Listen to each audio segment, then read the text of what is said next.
నియోజకవర్గం గొల్లప్రోలు మండలంలో గొల్లప్రోలు, చేబ్రోలు, సీతారాంపురం, లక్ష్మీపురం, మల్లవరాలు ఈ ప్రాంత రైతాంగం అంతా కూడా తీవ్రంగా నష్టం కలిగించే విధంగా అకాలంగా తీవ్ర వాయుగుండంలాగా మరి రావటం, గాలి సుడిగాలి తిరిగేయటం వల్ల మొత్తం వరి పంట అంతా కూడా ఒరిగిపోయి ఉన్న పరిస్థితి మరి చూస్తూ ఉన్నాం.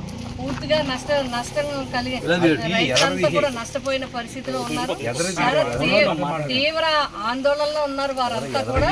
ఇప్పుడిప్పుడే పాలు పోసుకుంటూ ఇప్పుడిప్పుడే పంట ఇంకొక 15-20 రోజులుంటే పంట అంతా చేతికొచ్చే పరిస్థితులు ఉన్నాయి. పెట్టుబడి అంతా కూడా పెట్టడం జరిగింది. పంట కూడా చాలా బాగుంది.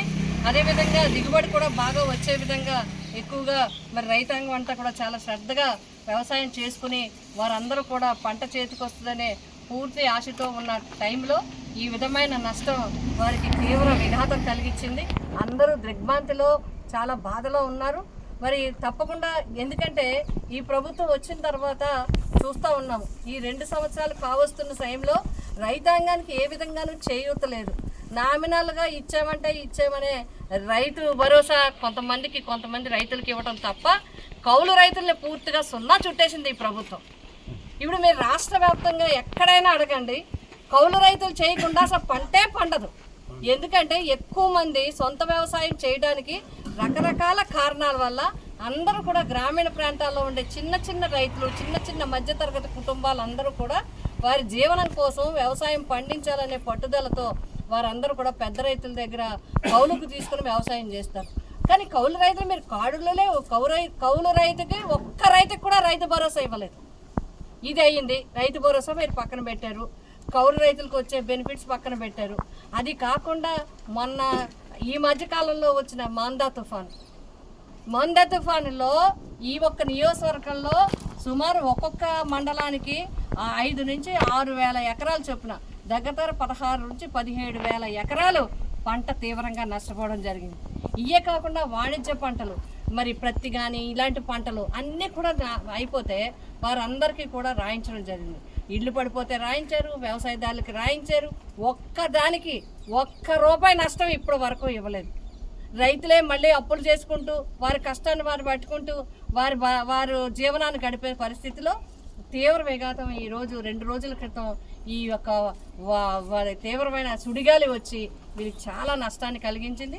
వ్యవసాయ శాఖ అధికారులు తక్షణం ప్రతి ఒక్క ఎకరం, ప్రతి ఒక్క సెంటు కూడా ప్రభుత్వానికి రాసి పంపించాలి. అందరికీ కూడా నష్టపరిహారం ఇవ్వాలి. వారికి రైతాంగాన్ని వెంటనే ఆదుకోవాలి. కలెక్టర్ గారికి కూడా రైతులందరి తరఫున మేము విజ్ఞప్తి చేస్తున్నాం, రైతాంగం తరఫున విజ్ఞప్తి చేస్తున్నాం. తక్షణం ఈ పంట నష్టపోయిన ఈ రిపోర్ట్ను వెంటనే ప్రభుత్వానికి పంపించి తగిన విధంగా వీరికి రక్షణ కల్పించే విధంగా, అదేవిధంగా మరి వీరి పంట నష్టం వచ్చే విధంగా మీరు చర్యలు తీసుకోవాలని చెప్పి మేమందరం కూడా కోరుతున్నాం. అదేవిధంగా ఇన్సూరెన్స్ కూడా అన్యాయం చేసే విధంగా ఉంది. గతంలో గవర్నమెంట్ ఇన్సూరెన్స్ చేయటం అట్లాంటి పద్ధతులు ఉండేది. ఇప్పుడు వీళ్ళందరూ కూడా కౌలు రైతులు. మీరు కౌలు రైతులు కార్డులు ఎవరు, ఎలా ఇన్సూరెన్స్ ఎలాగా? ఇప్పటి వరకు ముందు పంటలో కూడా ఇప్పటి వరకు ఎవరికి రైతులకి ఏ విధంగానూ ఒక్క రూపాయి కూడా ఎవరికి ఇవ్వలేదు.